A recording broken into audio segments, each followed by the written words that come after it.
Spore, prita shumë vite që të kemi një përfaqësues në Kuvendin Komunal të Prishtinës. Pasi që askush nuk e mori këtë guxim që të garoj, atëherë vendosa unë. Pata sukses duke i falendëru mbështetësit, familjarët, shoqërinë që mbështeten dhe besuan te kauza ime.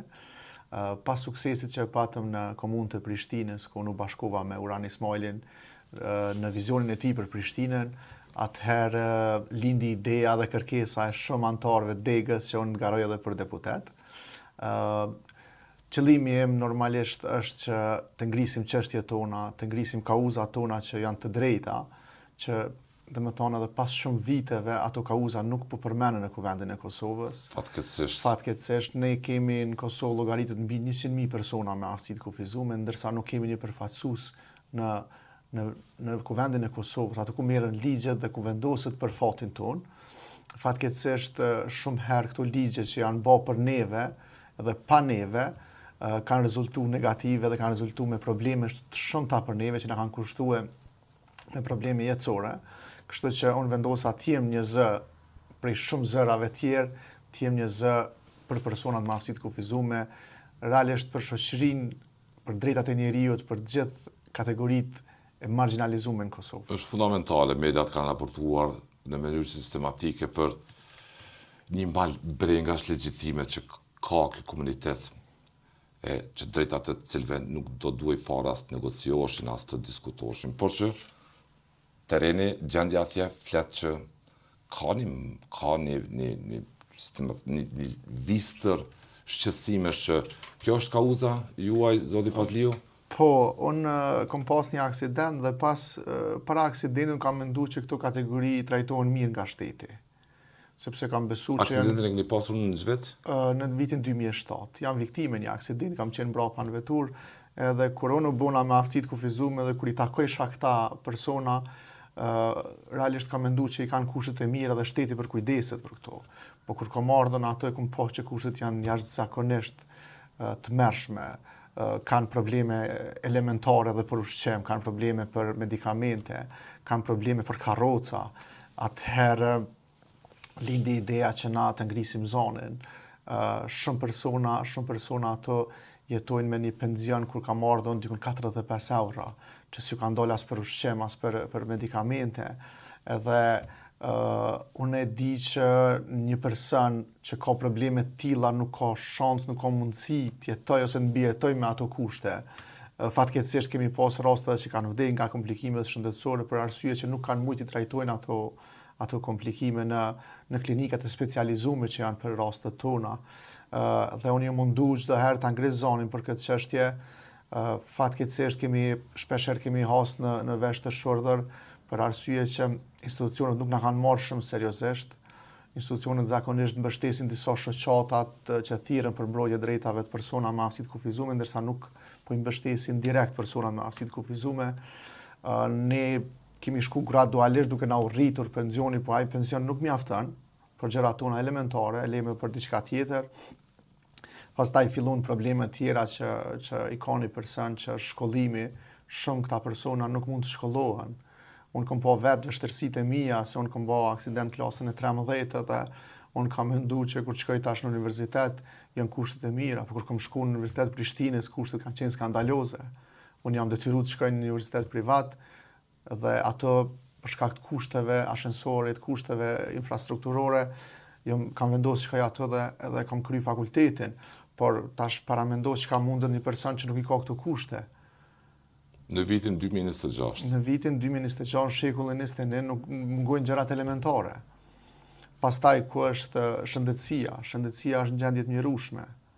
Në gjendje të mjerueshme. Këta njerëz nuk mund të marrin as trajtim mjekësor duhur. Tash e pam një skandal që doli, që publikoi edhe ish ministri i shëndetësisë dhe tani kandidati për deputet Uran Ismaili, ku karroca tona blehen nga 700 euro dhe llogaritën ose llogaritën në buxhet të Kosovës nga 3.000 euro. Kjo është skandaloze. Unë e përjetoj shumë rënd, them drejtën. Më duket sikur dikush ma ka marrë një pjesë të trupit tem, ashtu më duket. Edhe kam ngrit zonën më një herë edhe kam kërkoj nga institucionet përgjegjëse që të marrin masa, sepse këto dukuri unë i kam folë shumë herë, por shumë herë ndoshta njerëz nuk kanë besu, ndoshta edhe njerëz nuk kanë dashur më mirë me këto çështje, sepse janë çështje ndihshme, kuptohet, por është e rëndë shumë. Shumë raste, shumë organizata, shumë persona që përdorin persona me aftësi të kufizuar vetëm për të fituar materialisht ose diçka e tillë. Kjo është shumë e dëmshme. Ju qëndroni në këtë garë për një kauzë tepër humane, thoni.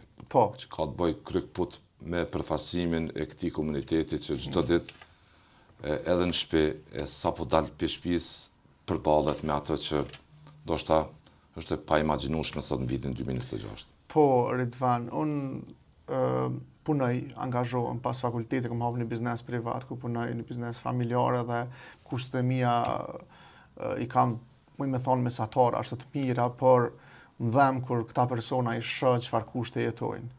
Besoj, po thuj se çdo ditë më thirr një person, a ki mundësi do ushqim më apru, a ki mundësi disa pajisje mjekësore, a ki mundësi një karrocë më gjetë, a ki mundësi një por paterica më mi gjetë, kështu që edhe kjo gjendja është e lodhshme, edhe ndina shumë keq kur nuk po muj më ndihmu unë e krejtve, sepse mundësit normalisht nuk ka mundësit. Aq janë të mëdha nevojat e komunitetit. Aq janë të mëdha, saqë kur ju flas. Telefon kjo kur ndëgjon të trazon emocionalisht. Shumë. Sepse edhe vetë je shumë. Unë elmi me karrocë pas atij aksidentit vitit 2007. Është shumë e dëmshme, sepse ka nevoja të jashtëzakonshme, edhe gjëra elementare, siç e thash, edhe më trazon shumë edhe emocionalisht, edhe fizikisht, edhe psikikisht, edhe njëm shumë keq kur nuk muj më ndihmu ka njëherë, por mundohem të thirr njerëz, të vet njerëz, por kjo gjendje duhet ndryshoj, sepse ne nuk mujna kështu me vazhdu dhe shpesh herë. Aktualisht Elmi thu funksionon me bamirësi më shumë. Po, me bamirësi në bazë vullnetit njerëzve të mirë, Na i marrëm disa pensione që nashta ja vlen mi përmend, ndoshta nuk ja vlen mi përmend. Një person karrocë merr dikon 180 euro pensionin, asistenti që e përcjell i merr dikon 180 euro dhe 75 euro i kim për medikamente. Tash llogarete sa është mundësia që një bebaj person jetë pavarur. Bile edhe për këto pensione na kemi pas probleme gjatë viteve të fundit, ku na janë hek asistentat. Na u janë largu asistentat për arsye që na mujna me lëviz durt, mujna me kanë të pavarur sipas tyre, edhe medikamentet. Kemi dikon mbi 150 raste që i kanë largu nga skema dhe jemi detyru me vazhdu me proces gjyqësor, ku ai proces gjyqësor na e dim sa shkon 2 vjet e gjys, 3 vite, mund ka ndodhur dikon 3 vite, 2 vjet e gjys 3, ashtu që ka zgjat procesi, por tash para mendoni familje që nuk ka të hyra tjera, si ja del 2 vite, 3 vite me prit. Tani po detyrohemi me marr avokat, me shkon proces gjyqësor, shkon apel, pas apelit ekspert shëndetësor. Si e ndjejnë veten komunitet? Pjesë të kësaj shoqërie apo të braktisur?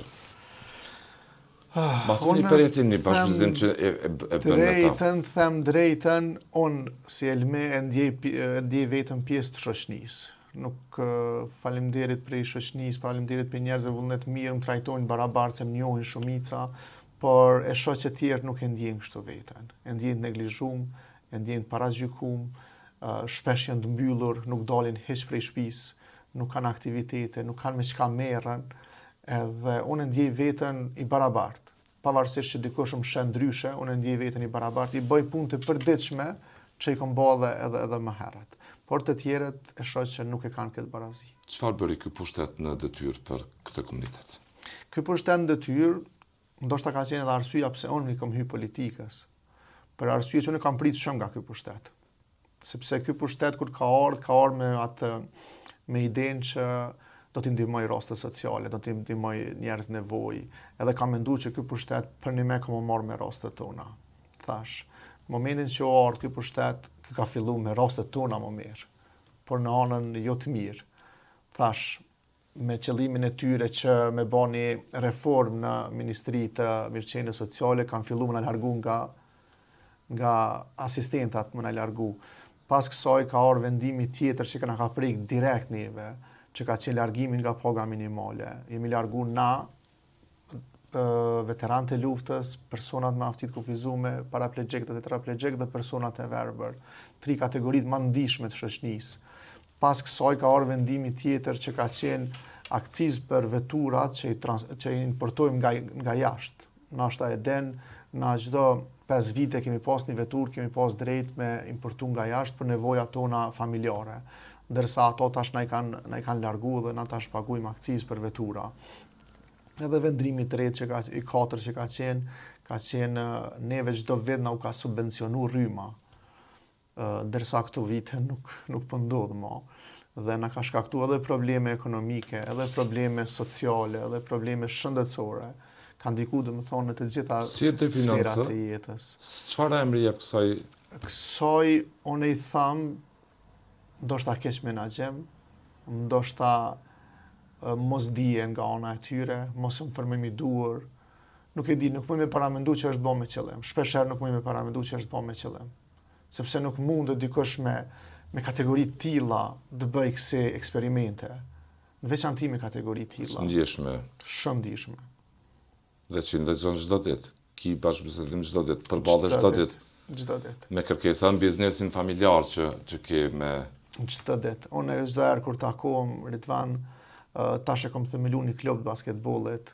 E kemi bërë një lloj federate në Kosovë këtu me karroca. Se jam kanë sportist për aksidentit edhe qëllimi jam u kanë veç mi angazhu këta njerëz. Kemi persona ka 3 muaj, një vit që nuk dalin prej shtëpisë. Sepse nuk kanë gjëra elementare, nuk kanë aktivitete, nuk kanë gjëra elementare, nuk kanë mundësi me pagu një taksi me dalë ose se ato pensione nuk i dalin as për ushqim. Edhe kom themelu një klub edhe po ecë shumë mirë. Kemi filluar edhe në qendrat e Kosovës me pas, na për qendrat e Kosovës ka një klub. Qëllimi unë është human që mi aktivizu këta njerëz. Nuk dojmë mi bo shumë sportista ata, sepse për disa adin është edhe pa mundur, por qëllimin e kem t'i angazhojmë. Që ta ndjen veten në çdo moment të barabartë. Të barabartë me secilin. Socializohen kur të vinë ato, të njoftohen me njerëz tjerë dhe e kum bo kështu mix idenë Ridvan. Përpos që jenë persona me aftësi të kufizuar, shkojmë na për shkolla, na për universitete, na për kolegje, që kjo ndikoj edhe në paragjykimet e tjerëve që kanë për neve dhe për na presin shumë mirë. Dhe është një gjetje kreative. Po, kreative, mendoj që. Për të largu nga shtëpia, përkohësisht ata për të nxitur që të merren me aktivitete të ndryshme, përfshirë edhe ato